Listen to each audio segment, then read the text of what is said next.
Yeah.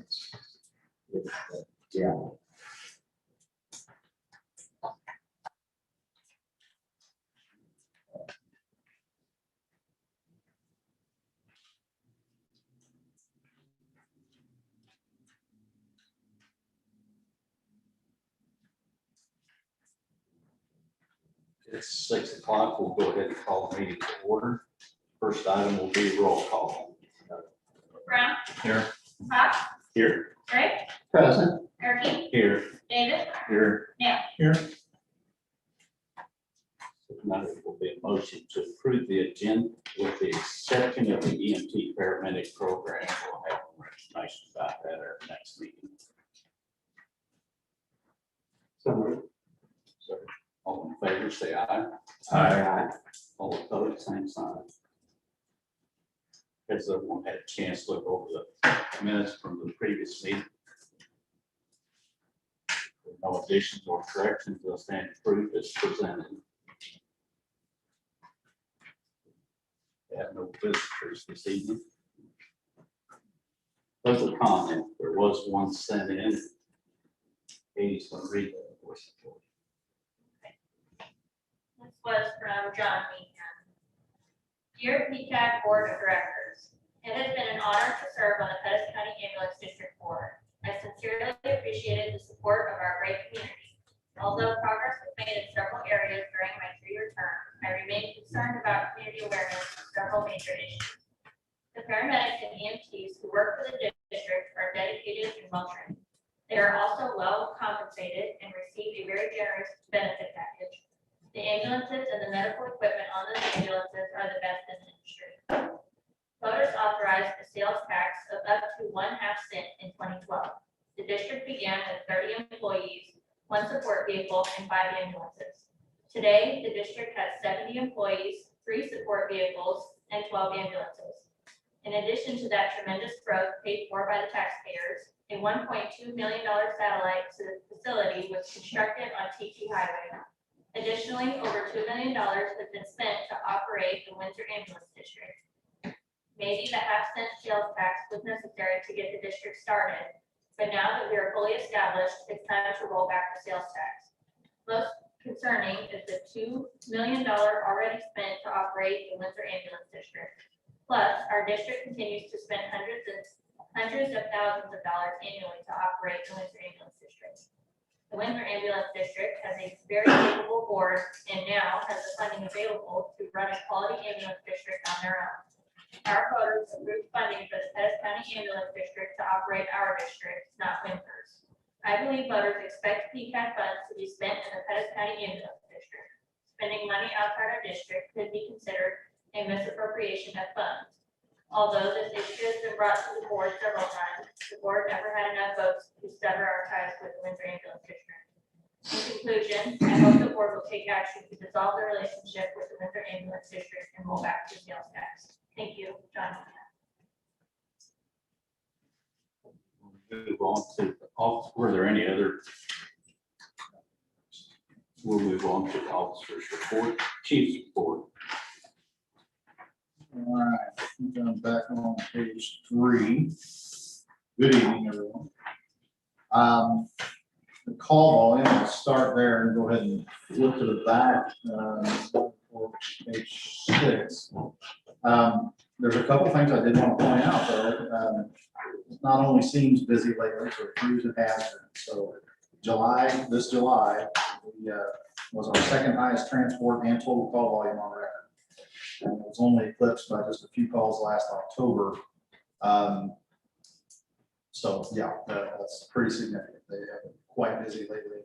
I just wanted to point out those things. Nothing really shocking on the call volume with 503 transports, 209 non-transports. However, last year, the month that eclipsed us was had about 160 transfers compared to last month's only about 115. A lot of that has to do with hospitals not being able to take patients right now. But the other side of that coin is we have it's the middle of summer, a lot of people traveling, so we have a lot of car wrecks, a lot of traumas, a lot of patient contacts. But other than that, nothing really earth shattering on there, no flights.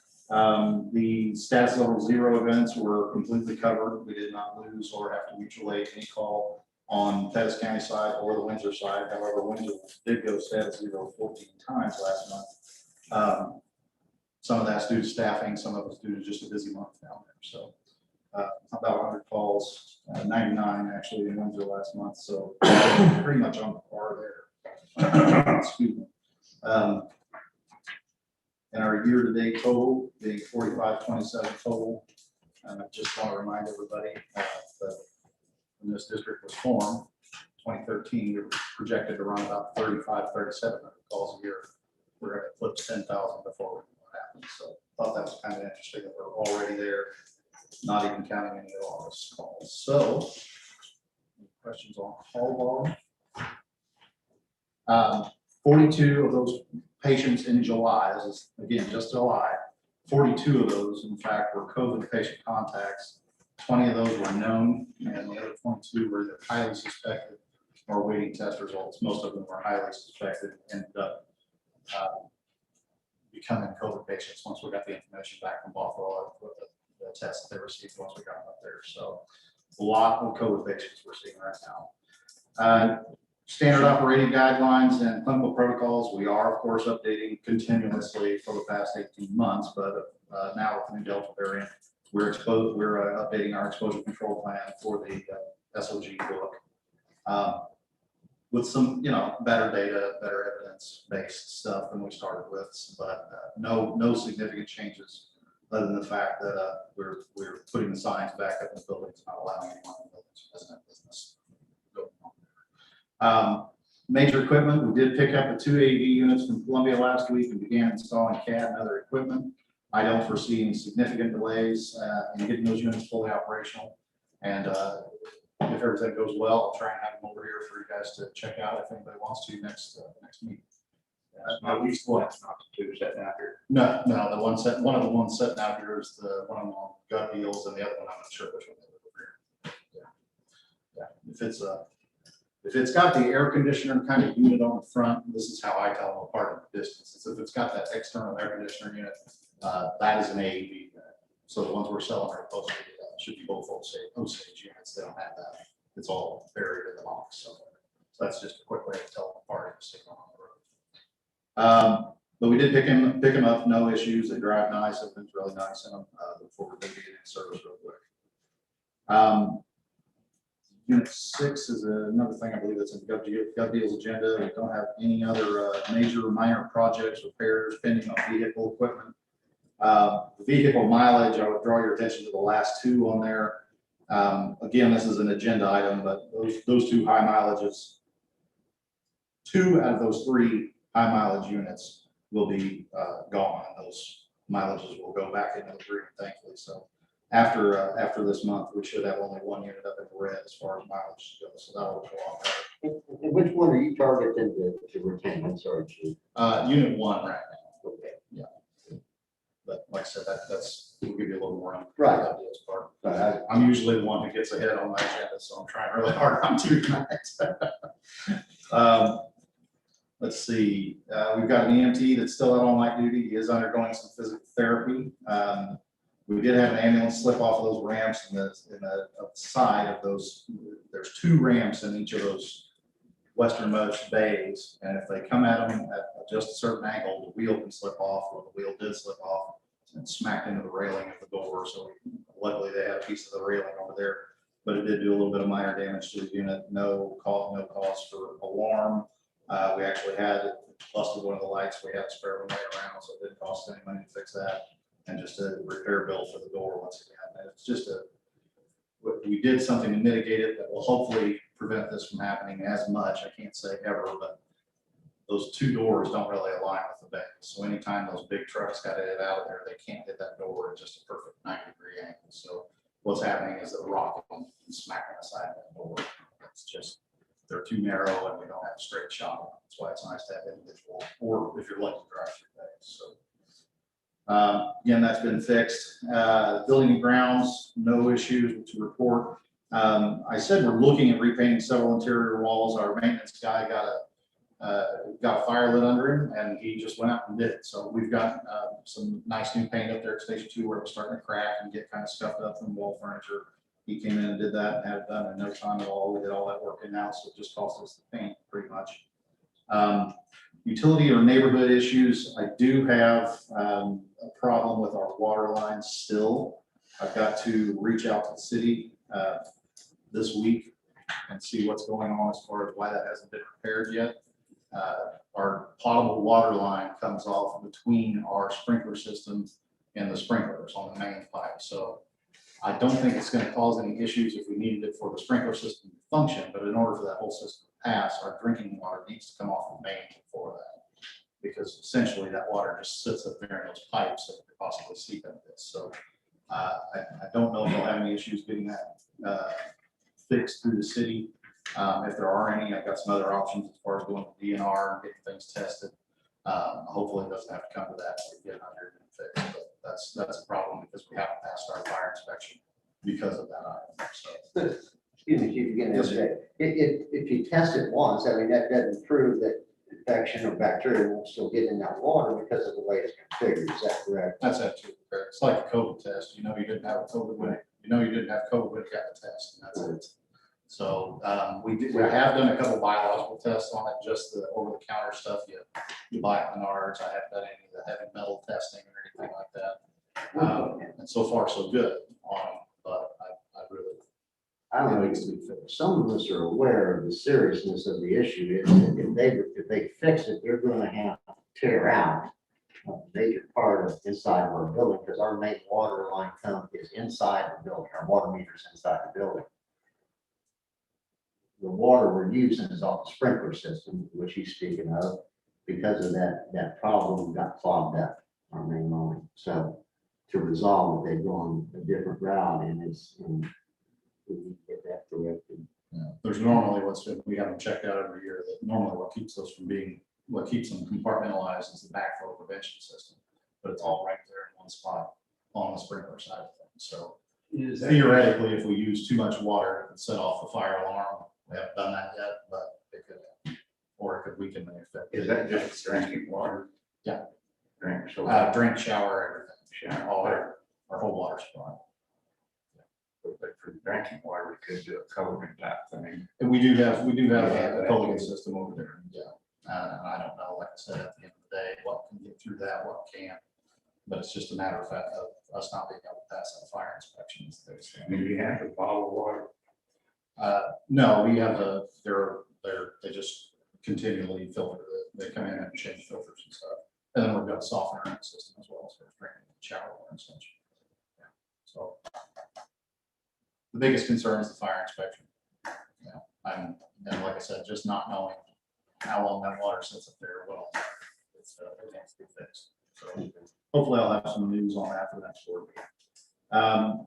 We have seen, as everyone I'm sure no doubt has heard, dramatic increase in COVID positivity rates in Sedalia. We were getting down there in the single digits, fairly low single digits for a while. We are definitely not there again, so we are implementing building visitor restrictions and other infection control measures in the district. Really not much has changed as far as how we're deconning the units, how we're transferring patients over, how we interact with receiving facilities or facilities that are transferring out, which, like I said, isn't very much right now because everybody's full.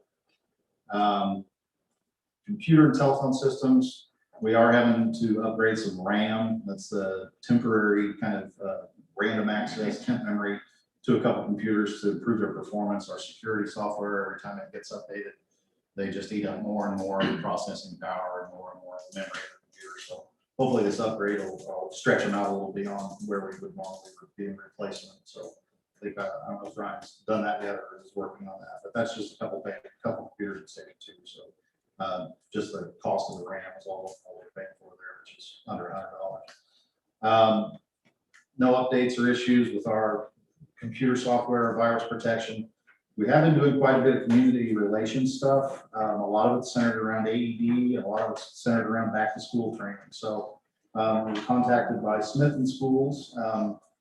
Justin is kind of coordinated with them to receive some training on bleeding control, shock management, tourniquet usage, basically any of the, shooter type exercises. I think he's doing every teacher in Smithton. So I had no idea there were that many teachers out there, but he's doing a very good sized class out there and some other first aid related items training this month. We are doing some Aed Cpr training. I've been getting a lot of calls lately. I think the word's gotten around a little more that you don't have to jump through quite as many of the hoops to get an Aed in your business or even personally if you need one now. A lot more churches are getting them, and we get phone calls about them. We'll help them answer questions and just kind of do Q&As and help set up. Some of them will call us as for advice as to what type they want to buy, so that they'll interface with our system. So it's pretty neat to see the community effort coming together with the whole. I know Buffalo's doing a big Aed push with the Wear Red campaign.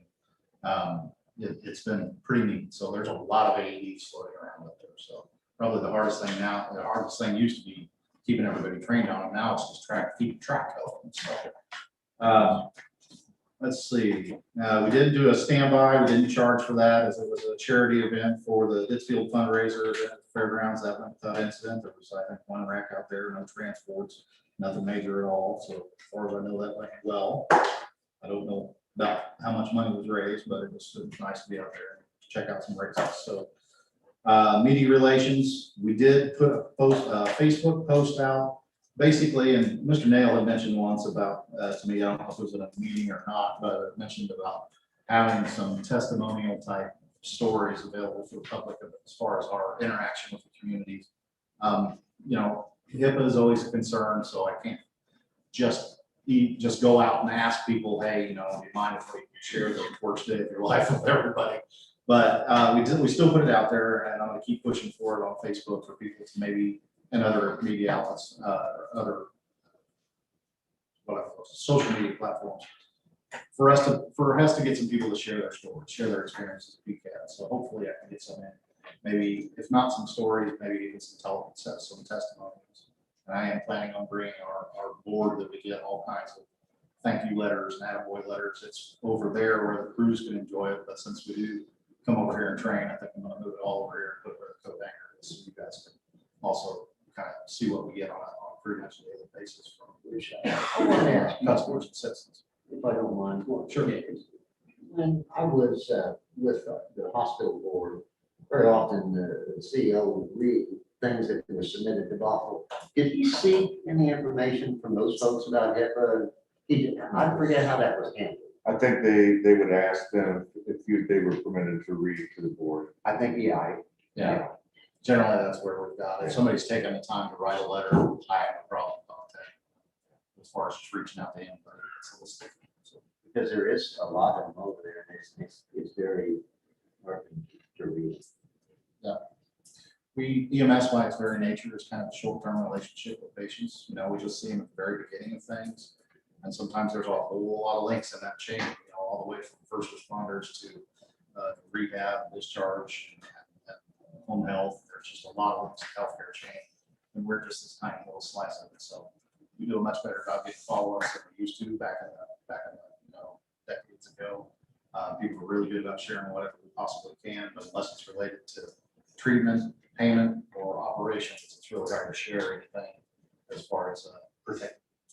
So I'm going to do my best to get those stories. So let's see what happens. Let's see. Pettis County Joint Communications. We've been also doing some CPR training that's ongoing with their communication staff. CPR and Aed training. Not only do they, of course, have to have emergency medical dispatch certifications, but we give them the actual certifications where they get some real world experience, some hands-on experience and training that they're required to have. So no problems there. Again, due to the COVID rates, the general increase in activity surrounding the Missouri State Fair kind of prohibits us from doing much anything in the way of interagency training. August is always a training event in Sedalia. It's always a mass casualty incident training event. In fact, that's what VMAT classified it as for years, was a mass casualty training event for them to come down and actually set up their equipment. And it just so turns out we use them a lot. So they do get a lot of experience down here. But other than that, there's no major activities planned for July or August typically. this year, no exception. The task force meeting, I put the link to it in here, which you can type in, but you can just Google Pettis County Nixle and get that information. There's a lot of information that I really want the board to be aware of. There's always a whole lot of links in there for the public to use, as well as the board of directors. Some very good information on where to get tested, where to get shots, what our positivity rates are, how the hospital's doing, how the health department is mitigating their strategies, and what they're doing to help us all out. It's just a good thing, so I always kind of try and plug it in here. And I also, speaking of plugs, I think I've mentioned this before in meetings, but early on in the pandemic, I'm trying to think when our first one was. Steve, Mr. Davis, you might be able to tell me when it was. I'm saying it's probably around April or May last year. Middle part of March. It was really early, yeah. So almost at the very beginning of this pandemic, Bothwell implemented, and they've now returned to. We had a little break there for a while when our positivity rate dropped down, but unfortunately, we now had to return to these weekly debriefings. They're web-based. Just about everybody who has any sort of healthcare badge on their shirt attends those meetings. Everything from hospice to helicopters to home health to rehab, same-day surgery, finance. Obviously, everybody at Bothwell that's involved in emergency services and surgery services, as well as EMS. We've all been together, and it's a very, very excellent source of information. I've learned probably more about COVID than from any other offering that I've been to. So a big thanks to Bothwell for hosting those meetings and sharing that valuable information. That's an excellent source. Their chief medical officer does quite a report, as well as Mr. Davis every week. And it's just a great source of information. I think I've missed maybe 3 of them since it started. I've even tuned in on vacation just because it's really valuable information. I can't say enough good things about it. Education, we've got 4 new PRN staff. I think I told the board that it started out with 6. We ended up with 4 good ones. I wanted to welcome them officially tonight. They're all EMTs. So I've got Brenton Beard, Brooklyn Graves, Cole Paulson, and Georgia Thomas. Don't believe any of them are here right now, or I'd introduce you, but they're all doing great, all picking up days, and they're able to work their own shifts and part of the team. Our August mandatory training, we are doing annual sexual harassment training, and we've been working on ventilator management. You probably see that in there quite a bit because it is one of the most invasive things we do. We constantly train on vents. It really never goes away, but we really do focus on it this month.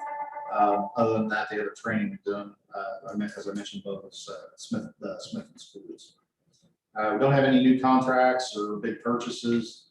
Personnel, I wanted to give a little COVID staff health update.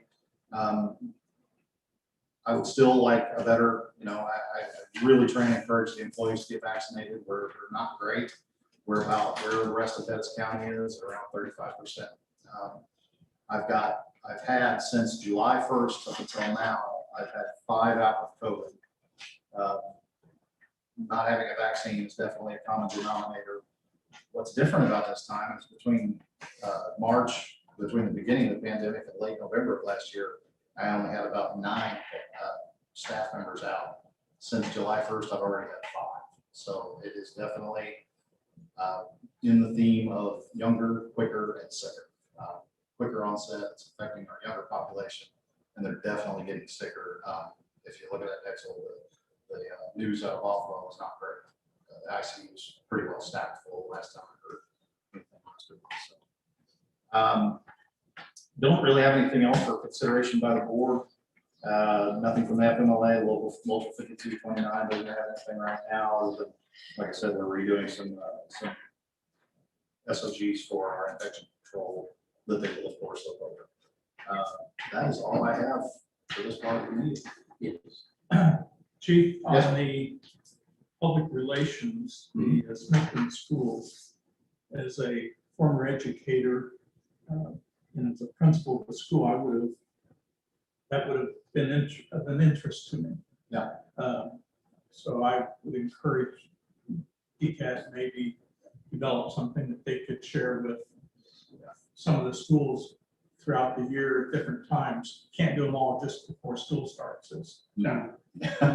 too many, but We do currently, we haven't done it in the last 2 years for obvious reasons, but prior to that, we always did the docudrama type stuff involving drunk driving and the repercussions of that, which was used as kind of a training exercise for everybody, more of a cautionary tale than actual training exercise. But it's my understanding, after talking to the Mount Smithton and our, of course, 200, that they actually have requirements for that. So we're happy to be part of that training. I know they've got several different organizations coming in and training. I believe it's over a 2-day period. So this is probably one of the first times they've used, not Smith, and we've been out there before, but using actual EMS people to come out and teach. We're usually not available, or we'll get, neck deep in something and get called out. And we've been able to do that, especially with having Justin go out there and do it. So yeah, I look forward to doing more of those for our area schools. if there's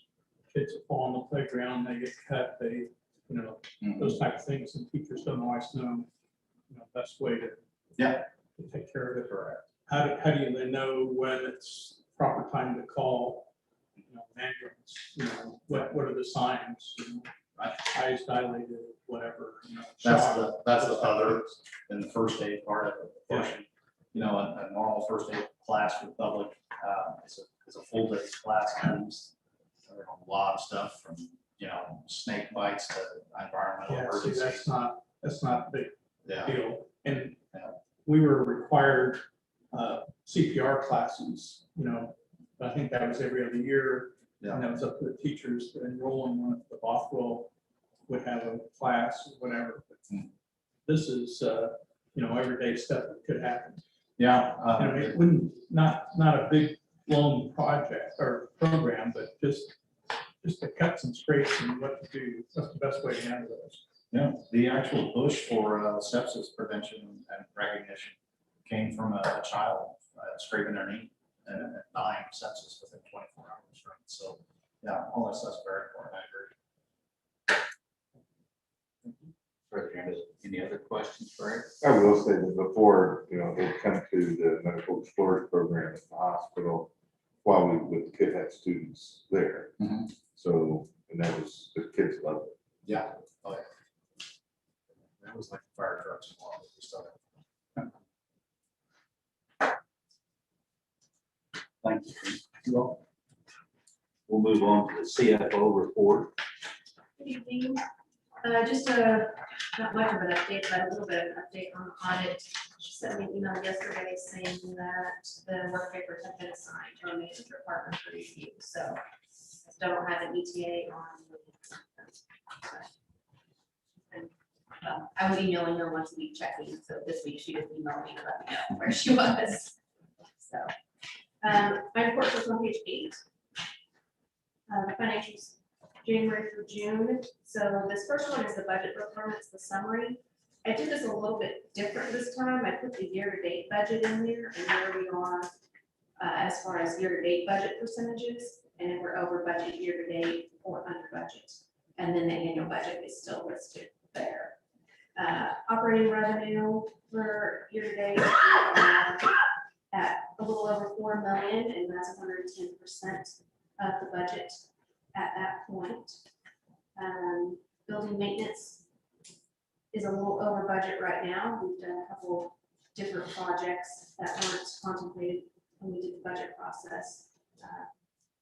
Built a wall, above ground to try to split some people, did some work on the cage, some different things like that. And then employee costs are a little bit over budget year to date. We're at 103% of budget. So we'll just keep watching that. I think a lot of that has to do with people are actually taking their vacations this year. Last year they didn't take them, they just got paid out. So this year we don't just have paying the employee, we also have covering somebody to cover their spot. So that increases our cost a little bit. Total operating expenses were at 99.24% for year to date. So I'm on target at 3.3 million. Any questions on that summary? Just a question, are you still tracking COVID expenses and Yeah, I mean, anything I know for sure, like capper hoods, or trying to think what else I put in there lately, that was exactly COVID. Anything else specifically that has been COVID wages, of course, Right. that's been tracked. I think that's about it, anything that's specific The reason that we I, wouldn't have used before. the reason I ask is when we had our exit today with the auditors and they were going through our COVID expenses, they were saying that there's still a chunk of funds, COVID relief funds available out there. And they're waiting till after everybody reports. And there's some people that are turning their money back in if they didn't use it all. But there might be more funds available if you keep accumulating those expenses and say, hey, I still have these. And you might get another piece of the pie. All right, page 9. Verse 12 is the details, and this one has annual budget and the percentage of the annual budget on here as opposed to year-to-date budget. So, again, from operating revenue, we're 59% of the annual budget. So that looks good. It's the same items pretty much that are highlighted. Ambulance and vehicle maintenance, that's at about 74% of our annual budget. So we're just gonna have to watch that a little bit. Since we're getting rid of some of our aging units, that should help with that to come down. Again, the repairs and maintenance of the building, you see that main building. Overall, we're at 63% on repairs and maintenance. And since we sold 16th Street, we won't have any more repairs and maintenance, of course, on there. So there's a little bit of room there. Again, payroll expenses at 52.48% for the year-to-date, I'm sorry, annual budget. But overall total operating expense, we're right at 50.3%. So we're over budget on revenue and right on target on expenses. So we're sitting pretty good. Any questions on any of those details? Okay. Page 13, this is just kind of a update for you. Oh, I'm gonna change my year-to-date. As of June 30th, the capital expenses and where we're at, and that ties back to our total capital expenses on the budget. So just to let you guys know what we purchased, what we haven't purchased, what's still out there. Any questions on that? Just one thing, it would help me, like when we're looking at capital purchases and I like the chief's report here on the mileage, but it'd be nice to know date of purchase, maybe year of purchase. That we can see how old they are. For the vehicles? Yeah. That's just, The month and year. just a year or whatever, is good enough for me, but that month would be good. In a month, because it'd be good, it could be a good tracking mechanism, go back and manipulate that chart, we save it.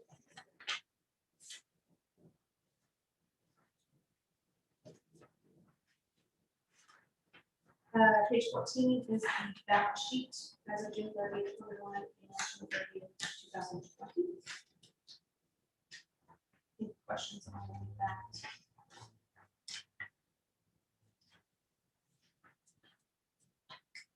Page 16 is the profit and loss by class. This is where we break down our Pettis County and Windsor expenses. So you'll notice down here the change in fund balance. Those are the same allocations I've done since I've been here, as far as allocating wages based on who's actually working in Windsor, and then allocating the things that we can't tie straight to Windsor. You'll see I added a couple of lines underneath there. So one thing that we haven't really shown in the past is the cost of those facilities that Windsor provides us. So we use the facilities Windsor has for $1 a year. So we came up with a fair market value of the Windsor facilities if we had to rent a similar facility. So that's at $16,302 number, that's for 6 months.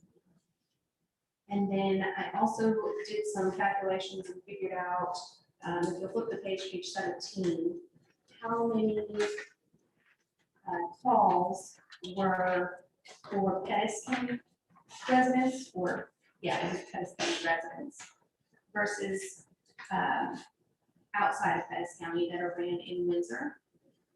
So you'll see about 33% so far this year have been Pettis County calls that we've run from Windsor.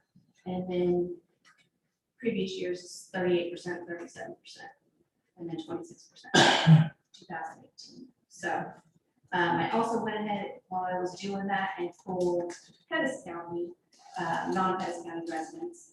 So 2018 was 36% of our patients were non-residents. 2019 was 37%. 2020 was 39%, and so far this year it's been 35%. And then I went ahead and put those together and did the overall percentage. So overall, it's been about 40% non-Pettis County residents that we transport. So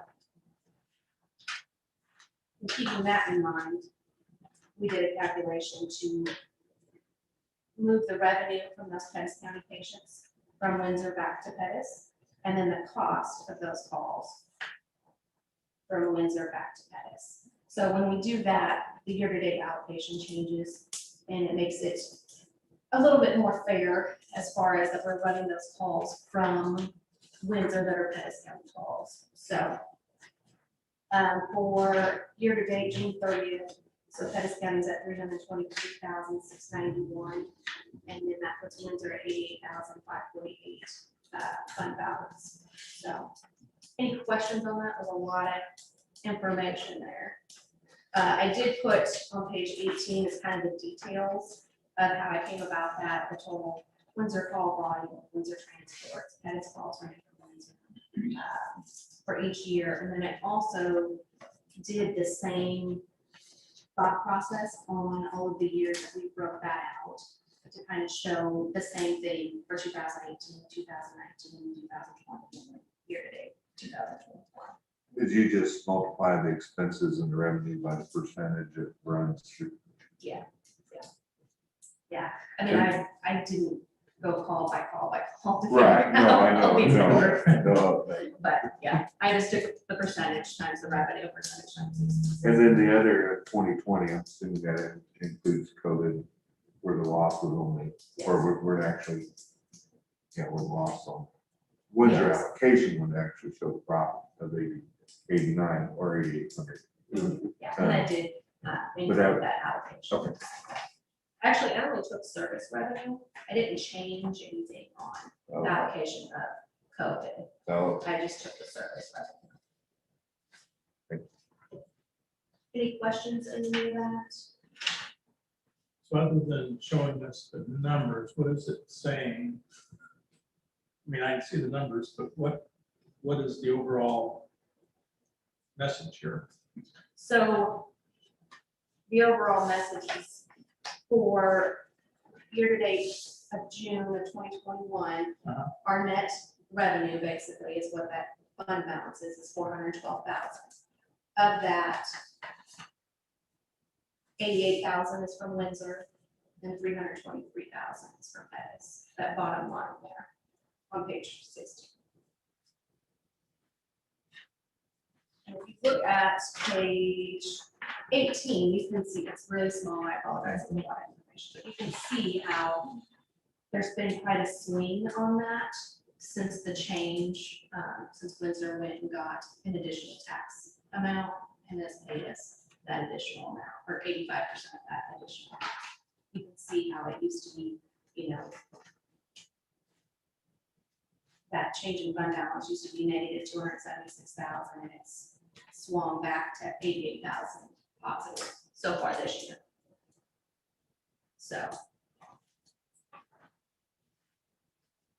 Thank you. And then as far as, these charts that show us the transports and out of Pettis County transports, that's the whole reason that we have a sales tax versus a property tax. Sales tax, everybody that's coming here spending money is contributing to the ambulance district, so that when they use it, they contribute instead of just Pettis County residents contributing to that. Yes, I mean, so year to date, this is saying that 39% of the people that we've transported are outside residents of Pettis County, and they found a need for EMS, is that correct? Correct. Okay. All right, moving on to page 19 is the bank balances as of August 5th versus July 22nd. Down about 98,000 over that 2-week period. Not too bad considering we purchased 2 ambulances. And then year over year up 1.3, almost 1.4 million.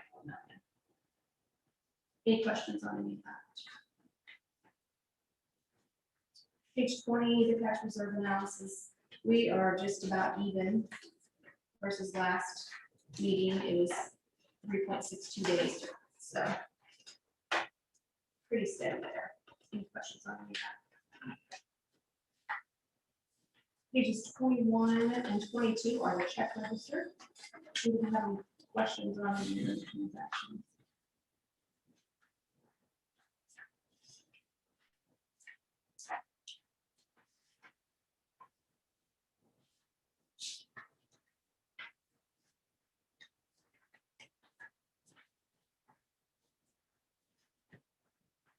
Right, not page 23 shows bills that are currently due. And then the details are on pages 24 through 26. And then you should have a copy of the credit card statement as well that I left out in my report that went out to you guys in the packet. So any questions on any of that? National billing and collections. I think I might have asked this before, but That's our billing company that billed prior to July 1st, 2020. that's still. Mhm. Okay. So they're still collecting. Yeah, there's- Airbnb. that is a credit for some training that was canceled Okay. from last week. So we try to save money when we can, and that lodging when it goes to training is a lot more reasonable to rent a house than it is to rent 6 hotel rooms for 3 nights. Any other questions on it? Yeah, that is the end of my- Are there any other questions for Jamie? If not, I'll take a motion to approve the payment of the outstanding bills. So moved. All in favor, say aye. All opposed, same sign. Dr. Guest is not available. Strategic Planning Committee. Eric's got a little more information to share with us. Ryan, would you mind plugging in PowerPoint in? While he does that, everybody got in their email. Start on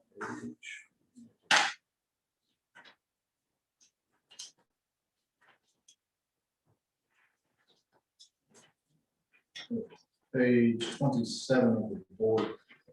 The board packet, excuse me.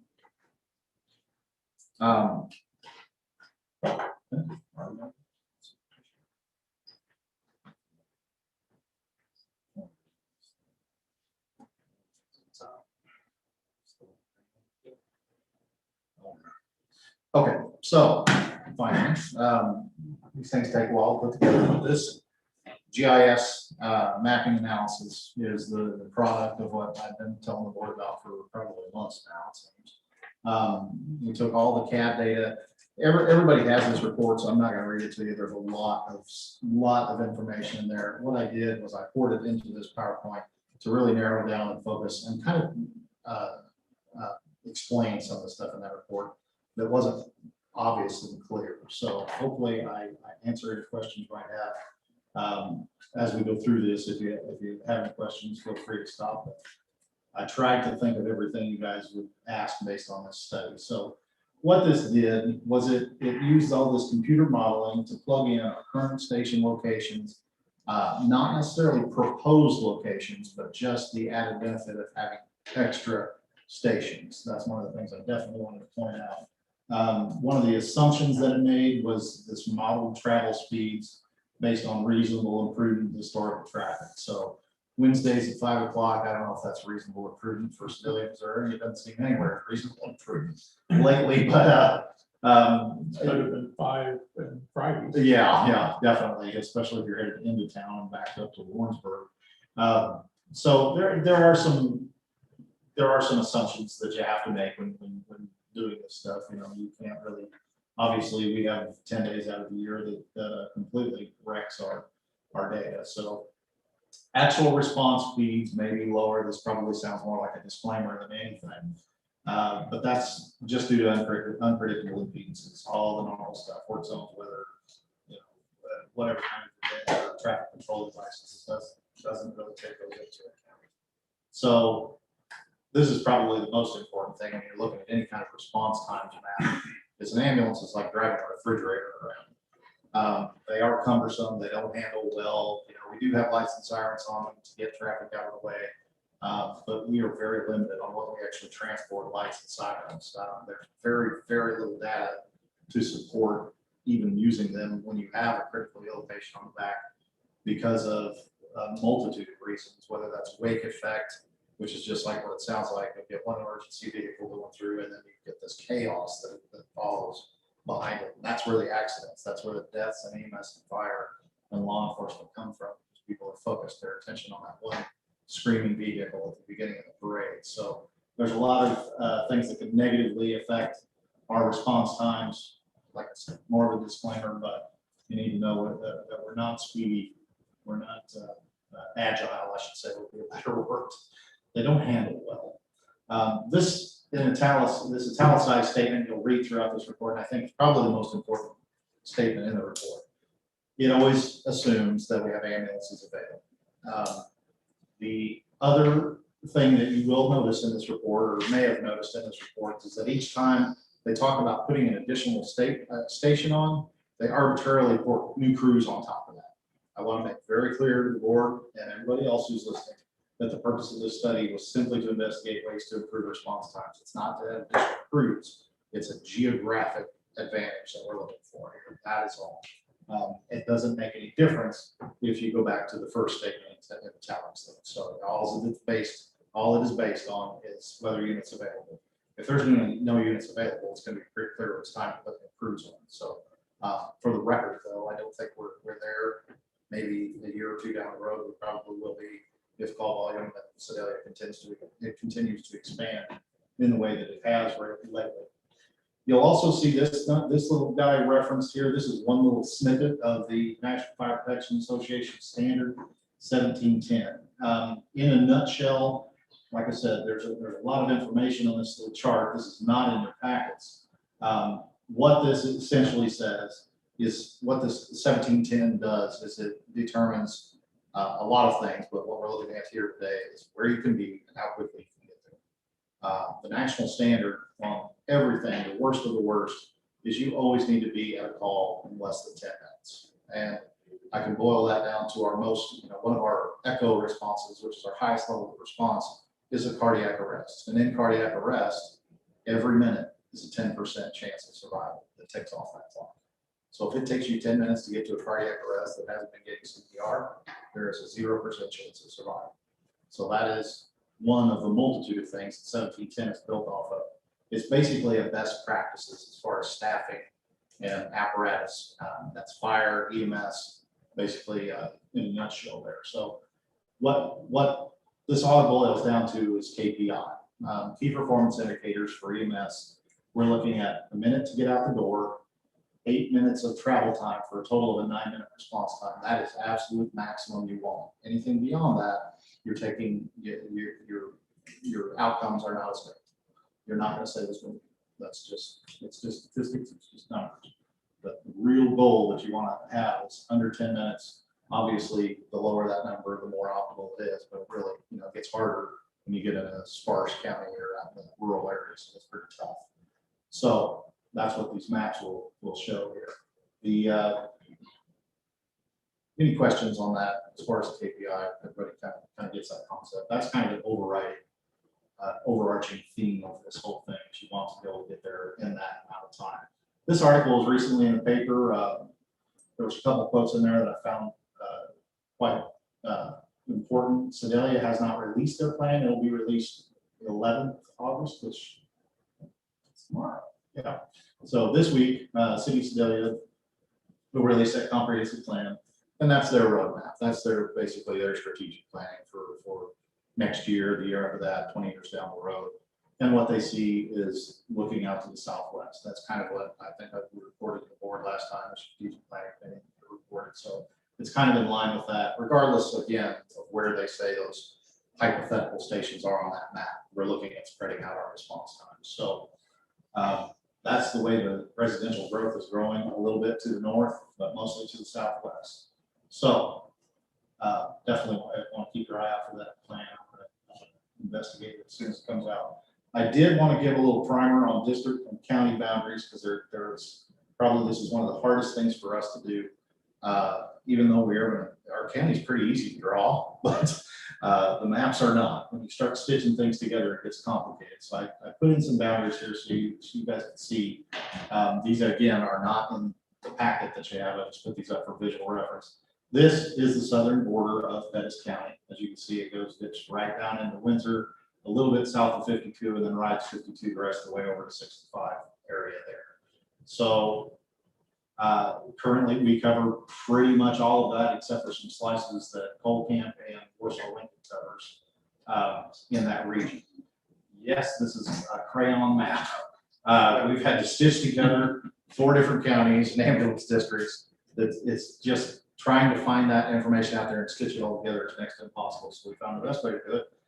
If you can draw it, you really know your district. So our crews sat down and colored this helpfully at one point, and we've used this map ever since. It's the only one that exists. Now, what I want to point out here is these are the actual boundaries of the existing district. You can see Windsor Ambulance District right dead in the middle. So it covered all 4 counties. And then you've got Johnson County upper left, Golden Valley to lower left, Warsaw, Lincoln, and Cole Camp there take their districts out of that area of the map. And then of course Pettis County. I didn't get the top part of Pettis County where Sweet Springs and maybe a little bit of Cooper County get in there. But other than that, that's the central region to our county. You can see that's this being Windsor, or not Windsor. This is Clinton here, Windsor here, the county line, 52 highway here. If everybody's fairly oriented to that, we'll move on. This is just a close-up using Beacon. This is our ambulance district voting areas, and these are the actual legal lines of the district in the southwest corner of Pettis County where Windsor touches up. And this is where I find some more confusion than anything. It's hard. If we were to follow that, it would not make any sense as far as our responses. So our responses are based on response times, how quickly we can get a unit there. That's the goal of EMS, is to get a unit there quickly. So our actual call box, what we'll call call box, is what you'll see in this mapping analysis. And it is different than this. So you can see Green Ridge is actually about a third of the way to Sedalia in our own district, which I believe is District 6. And then the rest of that unshaded area in the lower left is all the actual boundaries of the Windsor Ambulance District. Moving along from that is our actual call box. So those Windsor trucks, albeit they're in Windsor Ambulance District, they are not just covering Windsor Ambulance District. I can't make that clear enough. But they do go all the way up to Green Ridge, and they meet about halfway right now, which in all honesty, when you look at some of these other maps, is really good. How quick they can get out of Windsor and out into the county is way better than we can get from our current stations out into the county. So there's some things that represent that. And of course, that's in your book. That's just a basic, that's a zoomed in version of one of the heat maps that's in there. It's obviously, you can tell the bulk of our calls come from Sedalia proper, as well as they originate at Station 2. Windsor is not included on that bed. Our capabilities from our current stations. So this is probably, I'm not going to go through every slide that looks like this, I promise. But I do get questions on this. This is just kind of tells you what is where. So our command vehicle at 4 of those units is on a Clear Blue and 72 perfectly staffed bed.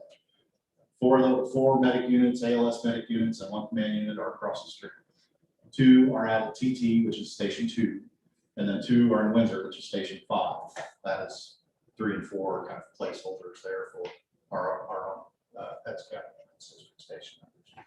The unit numbers correspond with that, simply to, this does not correlate with the actual unit number. This is the medic number. So the medic number is an operational number. The unit number is more like a VIII or something to that effect. That's the physical vehicle. The medic number just identifies what station they're out of. That makes sense. Okay.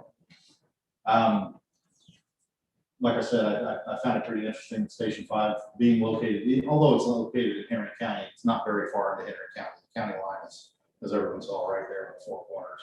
But those medics do respond up in the southwestern portion of Pettis County. So we are scratching our own back, so to speak. A lot of the mutual aid that we do, that we would normally have to do with Cole Camp or Warsaw, is mitigated by our very own crews at that station, and vice versa. The concentration, we've already looked at that one, so I won't linger there. This is currently our department can respond on 9.5% first response area roads. Considering the square mileage of Pettis County, as you can see, this is it. This is all our green area on a 4-minute response.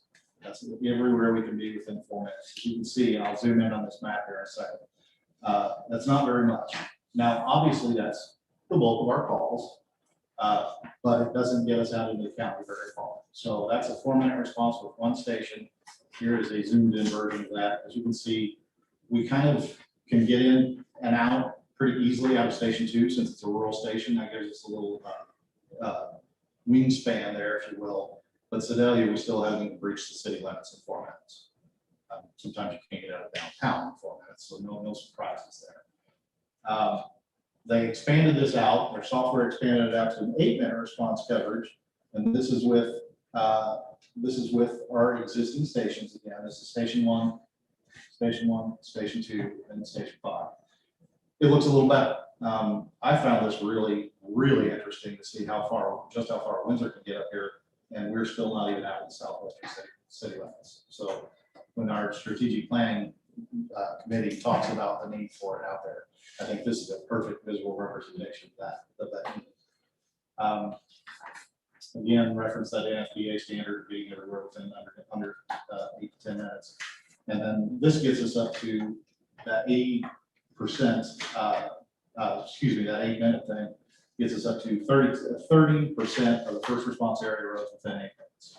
So blue is good on this map. We're getting stretched out, but we're still got a big chunk of our county that's not covered. Can I ask a question? Absolutely. Yeah. These are just you guys responding, correct? Yeah, this is just us. This is just us. We don't have any medical county first responders except for it's kind of hit and miss out in Lamont. There are a couple out there that will go out on medical calls, but by and large, we do not have any medical first response in the county. County bar doesn't go on medical calls. They do go on trauma calls on of course, fires and motor vehicle crashes. Okay. So that's where we're at with an 8-minute response. Essentially, I left this in there, but again, this is in your paperwork. I just thought it was a rather important slide because we really do need to carefully consider where we place those stations, not based on anything other than need. It really is a need, regardless of how many calls we're running. I don't see a big change in our centralized heat map of where we're going with both of our calls, but the city is definitely growing. So again, they put in extra units here. That's not part of the plan. It doesn't matter if you take that one caveat out of it. This all assumes that there's a unit available. Those are all out, all bets are off. So we get into a 4-minute response coverage with 1 additional station. Now where they're placing this additional station is a bit arbitrary. When you get out into the county, you can figure a mile a minute, typically. Once we're out at highway speeds, we can get anywhere in about 1 minute, as long as we've got decent road conditions and fairly straight roads. In the city, that's not accurate at all. It's probably more like a mile every 2 minutes or 3 sometimes, depending on how congested it is. But this is a 4-minute response coverage with 1 additional station. Again, It gets us out into the edges of things. This is going to be about Lowe's, Menards. It's going to be your western city limits, right? Maybe a little bit south of Sedalia, but really you're still combined into the city with that additional station. Now, this additional station hypothetically is at Broadway and State Fair Boulevard, which everybody here probably knows. There's no room for a station there unless we're moving it. Talking about Charles, which would be fun. But this is just purely hypothetical station, no rhyme or reason to it, but that's putting it out there on the west end like that. However, you can see that does actually increase the 27% in road coverage above what can be accomplished from our current deployment. So that's pretty interesting. That's just one station. Obviously, no changes in Windsor. Again, that's how far they get in 4 minutes. That's how far Station 2 is going to get in 4 minutes. No changes from our first map. You can just start to see it fill in there on the southwest front.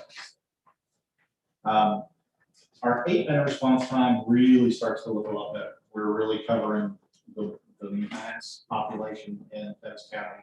Of course, like I said, Windsor's still getting, about a third of the way to Sedalia before we're getting here. But this in 8 minutes, we can get pretty far outside of town. In that case, we would have a 37% first response area roads response, increase, 18% increase, which could be accomplished in the current. Again, this is the other station. If we had commissioned and paid for the study ourselves, I would not have chosen putting it at Wagner or Broadway, but it's arbitrary.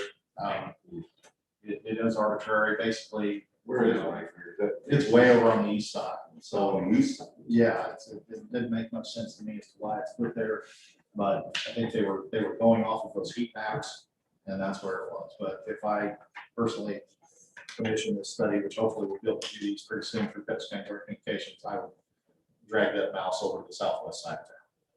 Obviously, we don't need a section over there right now. But what that does illustrate is 2 additional stations. There's a 40.3 increase in road coverage above what can be accomplished from a herd. So that a 40% improvement in our response ability is a very, very big deal. However, like I said, I would do some tweaking as to where that additional station would be at. I would definitely consider, want to consider putting it out further west. And this might be what we look at when we do get to a very high unit utilization time, when crews are just abused, when they can't keep up with demand, when we're having problems, when we start seeing that unit hour utilization get smaller and smaller and tighter, it means our crews aren't getting any rest between calls. It means they're getting worn out. That's not safe conditions. So at that time, like I said, we'll probably be, I'm anticipating at our current level of growth, our current call increases, probably a year and a half to 2 years down the road, I'll be ready to have some more consideration, but not right now. 4-minute response time, just a little bit better. This is your additional station in Lamont. This throws a station way out the county, and look at all that wood. Now, obviously, it's fairly self-evident. Anywhere you put a station, you're going to be able to really get out there. But that takes us all the way over to the edge of our district, which means never. Right now, if we get a call right now at FF 50 Highway, I'm going to call the JCO just because it's the right thing to do. Yeah, we might miss the revenue on it, but we also take 20 minutes to get there. They've got a station that's 5 miles away from us. So we do use mutual aid at times. However, this would keep us from ever having to do that. This would be, we're taking care of our own counties, our own taxpayers, our own citizens. So that's with the station in Lamont, an extra one over here on Broadway and State Fair, and then our station 2. So this is just a different place for that second station. Gives us a much better increase in coverage of what we've currently accomplished. Of course, it doesn't change anything in Windsor, no changes there. We're still 2 crews down there.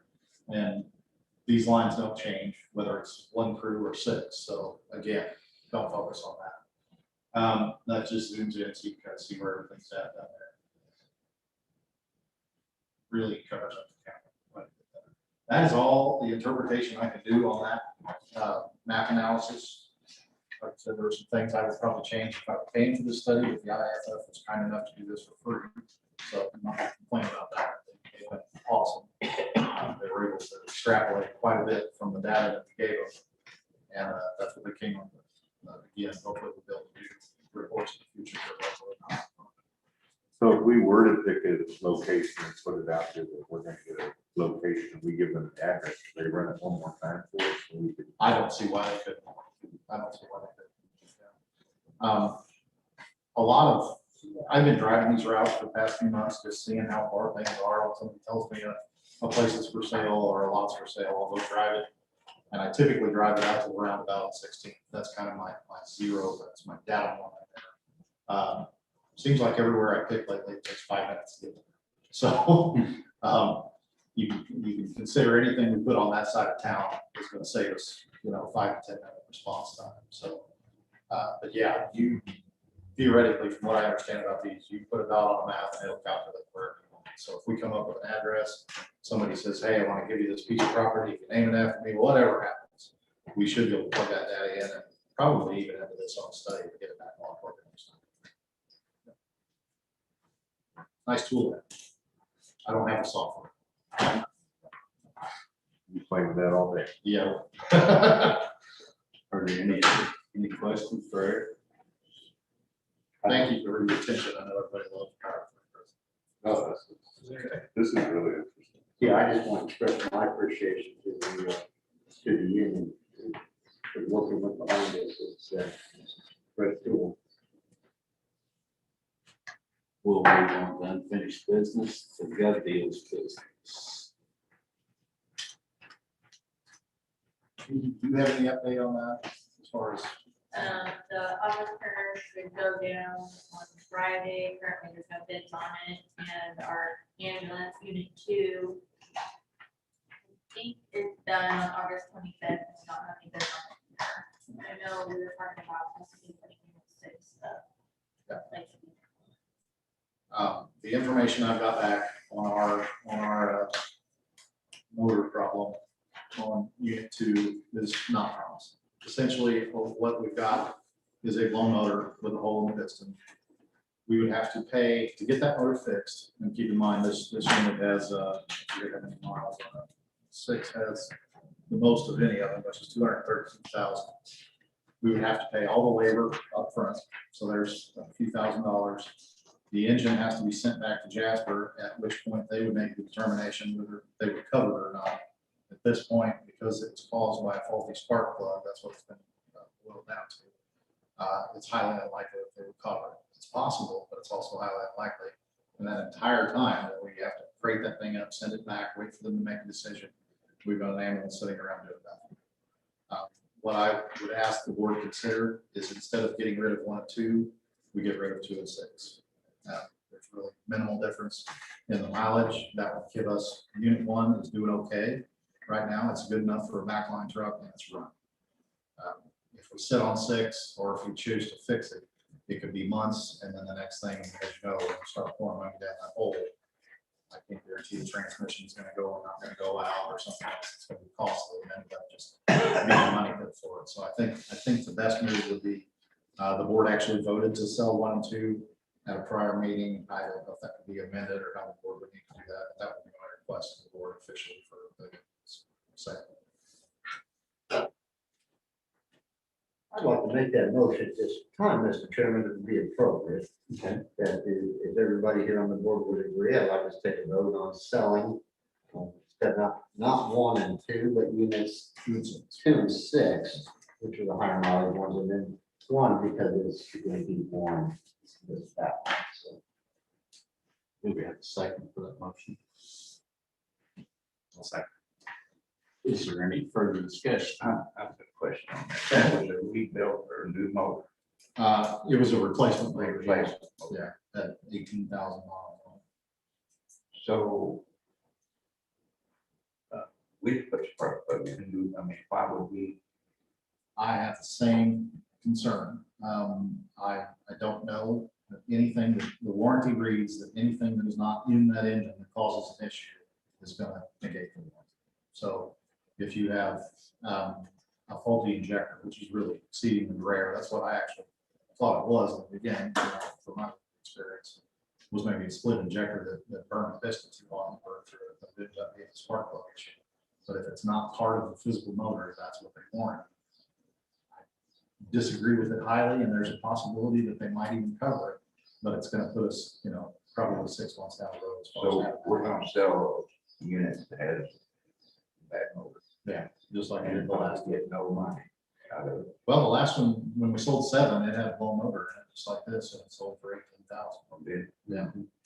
I was shocked, but Yeah, turned it off. and if somebody wanted to buy an old unit, you got a low volume, you know, small service somewhere, and you wanted to sink, probably will end up being 9 or 10,000 into it. It'd be good at best, but just at no point would it back up to the rigors of peak, the work. that we have to do. It's just. If you want to remember that, you buy another Chapter in. We've talked about, we looked into, you know, what would it help if we put extremely high performance, you know, plugs in them, if we change them out arbitrarily at X amount of miles, which they were already doing as part of our preventive maintenance. They didn't seem to think it made any difference. But it is one thing that we can definitely keep an eye on, even if it takes maybe a more thorough inspection at 100,000 miles or 150,000 miles.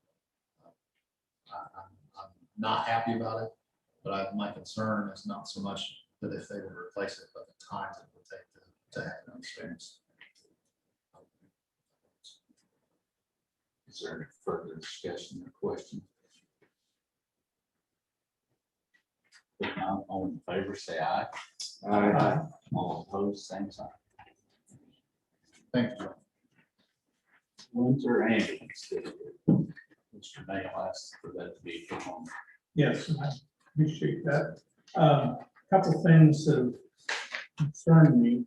When I was reading over the joint powers agreement between the 2 ambulance districts,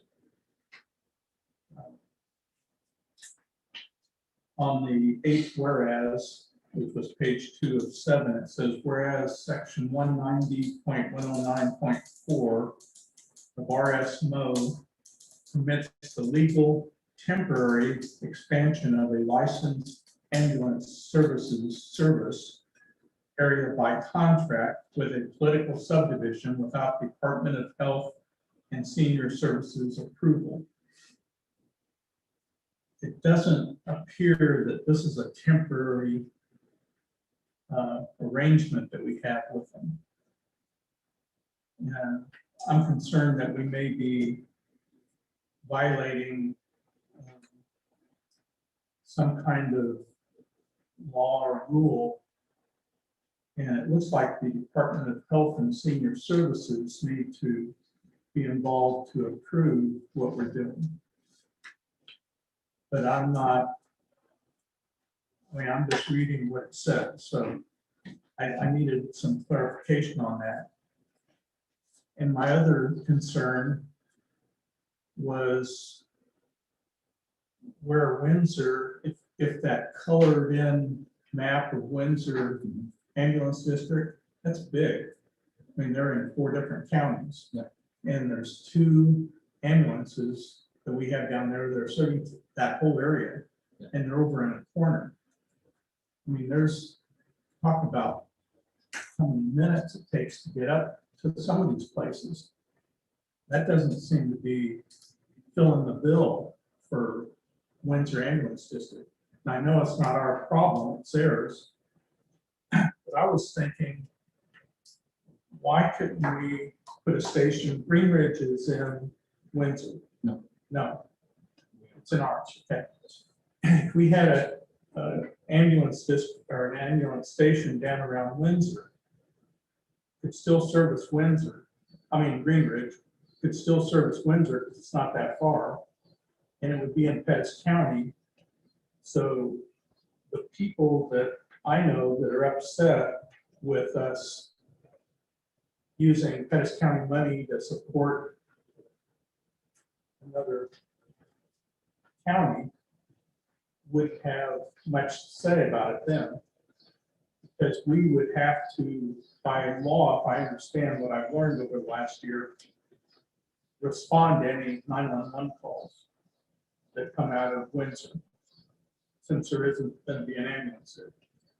And I understand that Windsor Ambulance District may have to go kaput, but then the county commissioners, from, if I understood what I've been told, would have to come together and figure this thing out.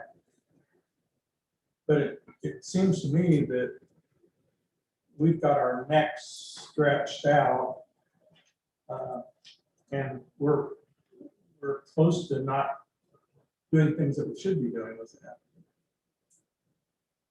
And I just wanted to have a discussion about that, because it just doesn't seem, I just don't think it's the right thing to be doing. Yes. Well, didn't our attorney approve this? He wrote it. He wrote it. And it was my understanding. And then if we move from there, we lose their income that they're getting. You know, I couldn't see doing that at all. You know, we supported that thing for several years. We didn't get anything out of it, for sure. But we had county residents there that we had to take care of. Service we would get. I sure would not see us lose the revenue from their taxes when our attorney wrote this thing and approved it, you know. I mean, that's just my thing. Yeah, I mean, not only did he approve it, he's reviewed this in this ongoing assault on this whole agreement and partnership with Windsor. This is the best possible agreement and arrangement that could be made. I'd like to, if I could, Mr. Chairman, I'd like to ask Mr. Davis, is it true there's quite a bit of bottle business done in Benton County? Yeah, it's true. Okay. Second, third, fourth, and fifth largest zip codes for us. Healthcare does not stop at a county line, does it? No. Mr. Chairman, I just, it just seems this is an ongoing or continued assault from a previous board member. This has been explained repeatedly. We've had the Windsor Ambulance District here before you. Okay. So what you're saying is that you wish to remove EMS 4 and 8 minute response from the people of Southern Pettis County and the Windsor Ambulance District, is what you're saying. No. Well, I don't get what you're saying. Moving the station into Pettis County. Okay. I think what, if I heard you right, if I heard you right, the statute saying temporary. Yes, it says permits the That's- legal temporary expansion. And So we- temporary to me, I don't know, maybe it's a decade is temporary. I mean, I don't That's know. as long as the contract goes for, which is 5 years. So it's not in perpetuity. There are no permanent mergers between districts. In fact, I did ask Frank Foster about this. He said if we figured out how to do that. But the temporary stuff you're talking about in 190 is for ambulance inspections. So they're gonna come in and they're gonna look at all of our books. I call it the big red book, and it's got every important document from how we staff our units, how we stock our units, how we run the station, so where our protocols are from. Every little nut and bolt of service that the state, the DHSS, the Bureau comes in and inspects. What you're talking about allows us to go outside of our normal district, which would be PCAD, into Windsor essentially subcontract. And that exists just for purely logistical reasons. Because it would be next to impossible to get all of the different votes, especially geographically considering like Windsor is sitting on 4 counties. You'd have to have 4 counties, all the super majorities that agree with it. You'd have to completely restructure not only their board, but Henry counties, Johnson counties, Benton counties, our board, Cole Camp's board, everything would be completely redone. It would be literally like reinventing the wheel. Common sense would tell you that you can fly over St. Louis and go, why aren't all these places connected? And they absolutely should be, but the fact is there's so many politics and so many boundaries and tax differences between the districts. It's just impossible. So 190 allows for that temporary agreement. That's as I understand it. I'm sure there's probably legal questions there that needs to be addressed by somebody smarter. But 190 allows you to do that without having to reinvent the wheel. So I would say the only problem I would have moving the district out of Windsor would probably be the Windsor board would not like that very much because the bulk of our calls down there are in Windsor. It's a big district, but we rarely run anything out. All of that area southwest of there is dirt farms. There's some cattle there. So Yeah. really not much going on there. I've been through there many times. Yeah. Yeah. Not much there. Part of Pettis County is in the city limits of Windsor. Yeah. I mean, if we just move it a mile, it's probably in Pettis. Well, at the current rate, we pay $1 a year for it. If it moves a mile, we got to buy a new station. And they would not have, they'd be a Windsor ambulance district without an ambulance. Because if it's in our county, they couldn't say it was theirs. It's still in their district. It's still in their district, anywhere in their district. I don't know what you're moving, that's their building. No, I know. So anything, you can't move it. So what you're talking about is at the taxpayer expense of the Pettis County Ambulance District, you want to erect a building just a mile or 2, so it's geographically in Pettis County. That expense just doesn't make common sense just to have it physically in Pettis County. I don't. And you know, and Mr. Chairman, I'd just like if I could direct to you, I find it just absolutely ironic that there's a opinion piece in the newspaper. There was one directed to this entity by a former board member tonight, and that this is asked to be placed on. This isn't anything but a political show. That these people are trying to understand. I don't know what they don't get. That's all I have to say. Yes, Mr. Cotton. I think I'm gonna voice my personal opinion on this, but it represents some people I've talked to. This is political in the sense that we have political entities, ambulance districts that were created by the voters. And the people that I represent are concerned about that these political entities seem entwined and we're being told they're inseparable despite the wishes of the voter.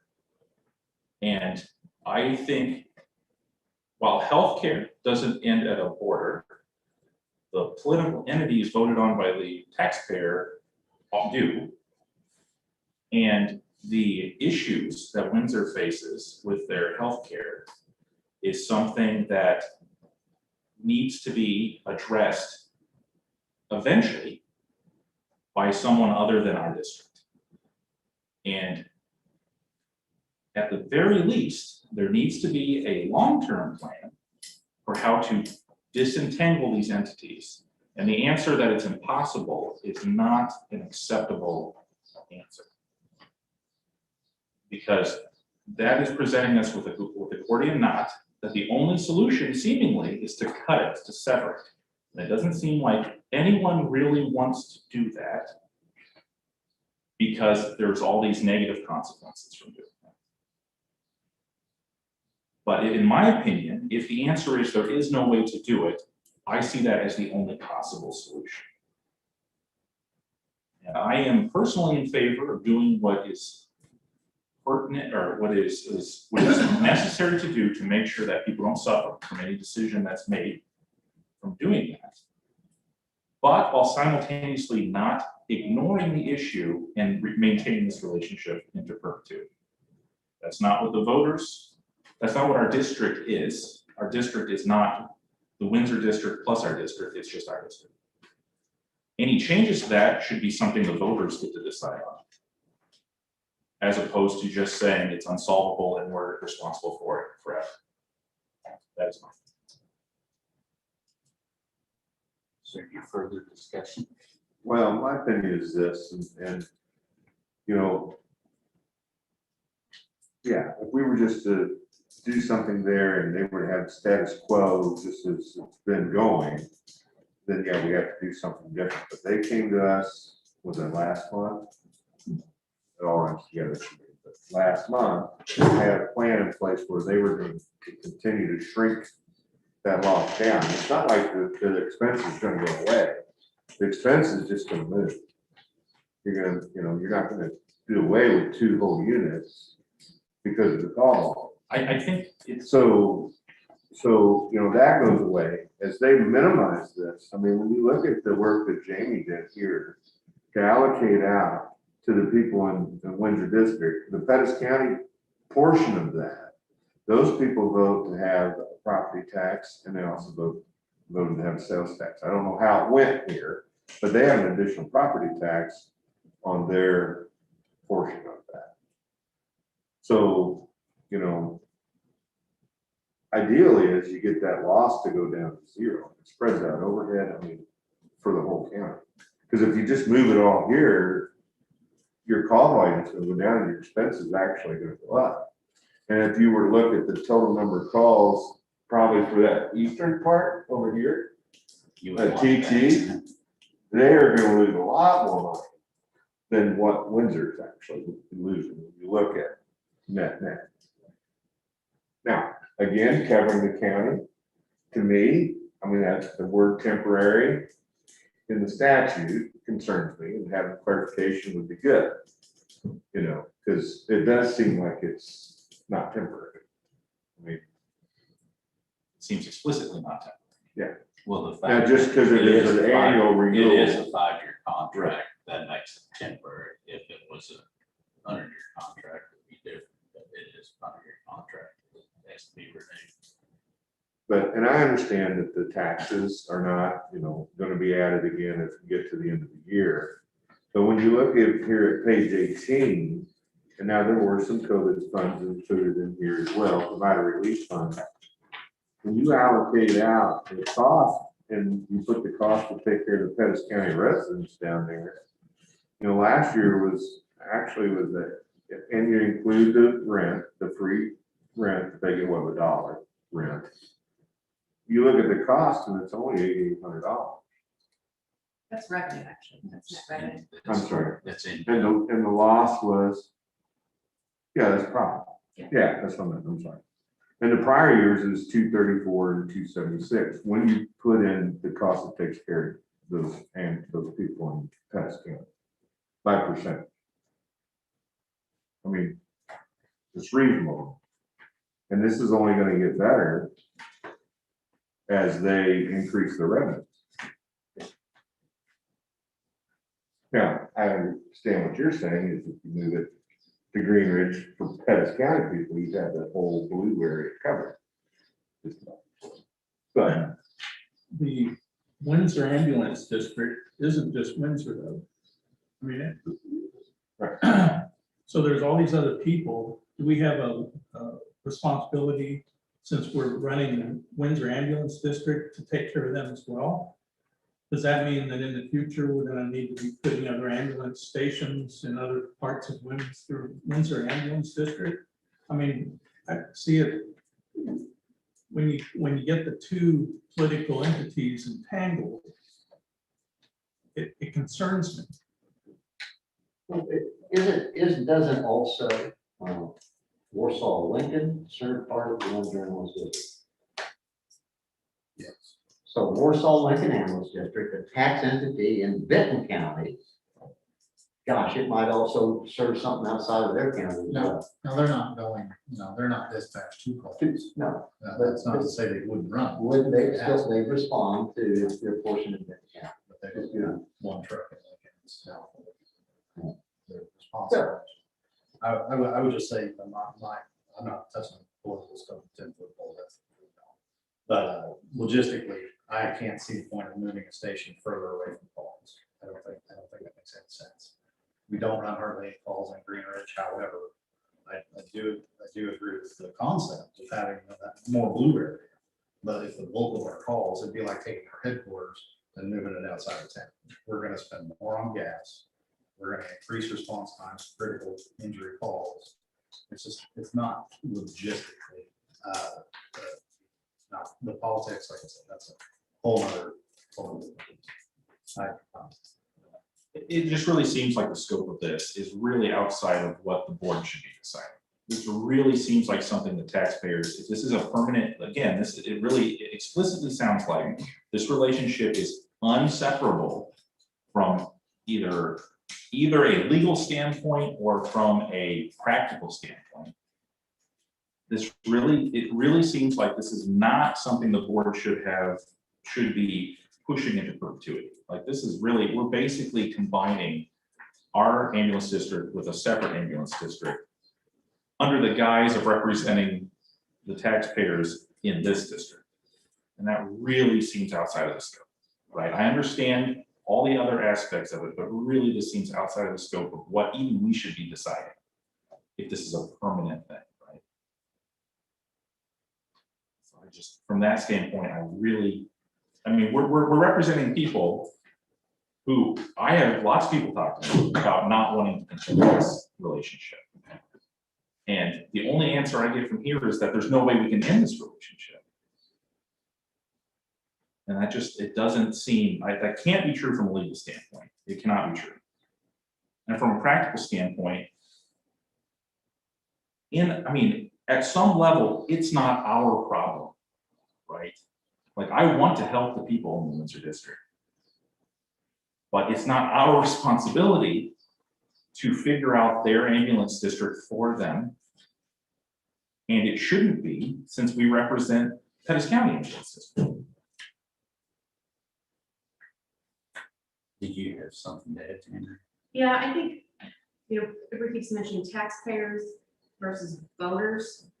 Those are two different things for our district, because everybody that purchases something in Pettis County is a taxpayer for Pettis County Ambulance District. So I use myself as an example. I'm not a Pettis County resident, but I pay sales tax to Pettis County. So you got to keep the taxpayer versus a voter. Those are different people, because those people Okay. in Windsor are also paying taxes. We can't pinpoint that number, because we don't know who's spending $10 at Dollar General. Is it somebody from Windsor, somebody from Sedalia, or somebody from Smithton? We don't know that. Okay. When we get the money, we don't know that. So I think that keeps taxpayers and voters keeps getting used interchangeably, and I don't think they're not interchangeable when it relates to Pettis County Ambulance District. I understand what you're saying with the voters. To clarify my statement, then we don't represent the taxpayer, we represent the voter. Right. And in that sense, I mean, I think that just makes my point for me. And Is then- that we represent the voter, and the voter is the people who live inside the Pettis County Ambulance District. And something else to keep in mind, Pettis County Ambulance District employs those people that work in Windsor. So we own that expense of those employees. So we're still gonna have those payroll expenses if we don't have Windsor. So where are we gonna put those people? So that includes more stations, but we also gotta think about that cost. So you gotta look at that. The employee cost is the most expensive thing in a service industry, which is what we are. So if you look at page 18, I have that broke out for you, and the Windsor employee cost. So those employees are Pettis County Ambulance District employees. So that is the Pettis County Ambulance District's issue. those people are. So, that's another thing to keep in mind. If you move the station, you've still got that cost. Unless you decide to do something else, but that's a big number there to think about. When you think about it. I'm with Eric. I'm not in the political part. We didn't have any choice in this matter. We're just giving you what the numbers are, what that shows. So. Yes. One final point, I guess. If I don't lose it. We're looking at building another station somewhere. And that's what has precipitated my thinking about it. We didn't show on that fun thing. I'm gonna check a couple of years sometime. Where if we put an ambulance down somewhere around Green Ridge, what that would look like on the responses. I'm sure they can get around pretty quick in that area. And I know there's not a whole lot of people there, just like there isn't a whole lot up in the northwest section of Pettis County, but they're still in Pettis County.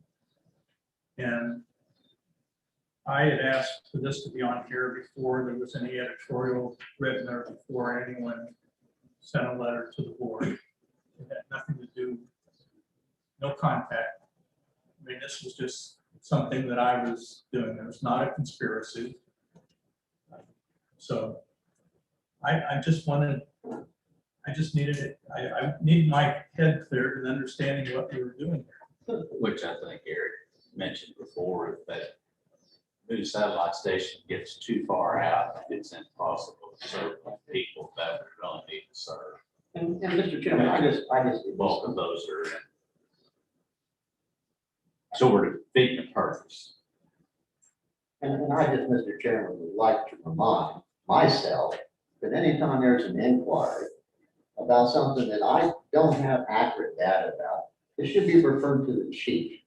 So I don't have tons of people knocking on my door about the material. So, yes. The one thing that bothers me on the whole deal is losing that 85% of the income that comes from that area. That's critical to us. And, losing that would be, and plus the service that would be given to losing to the Pettis County people. It's, That's residents of District 6, this gentleman right here, Mr. Is there any further discussion?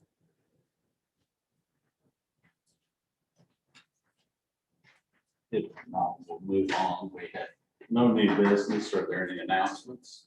I do have a couple things. No. Sharing no decisions.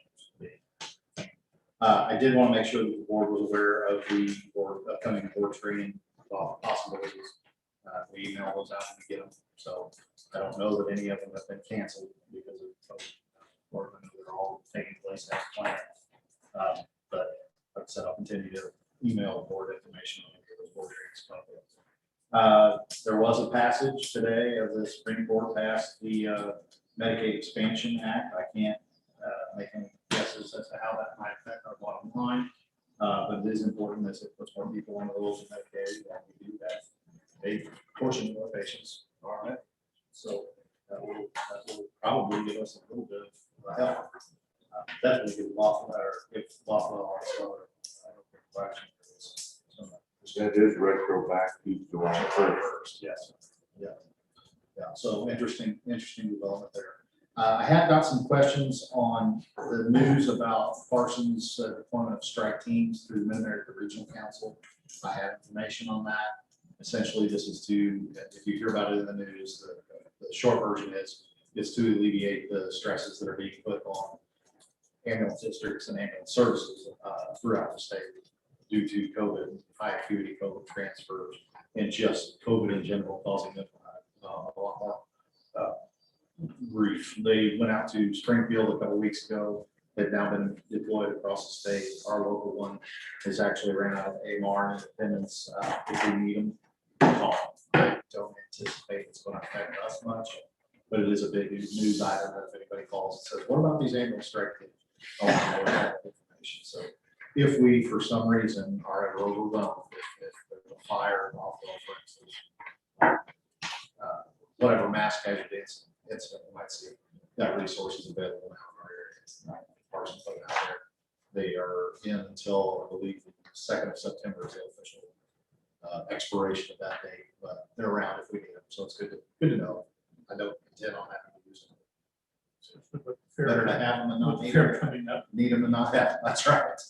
So that's all I have. Are there any other announcements?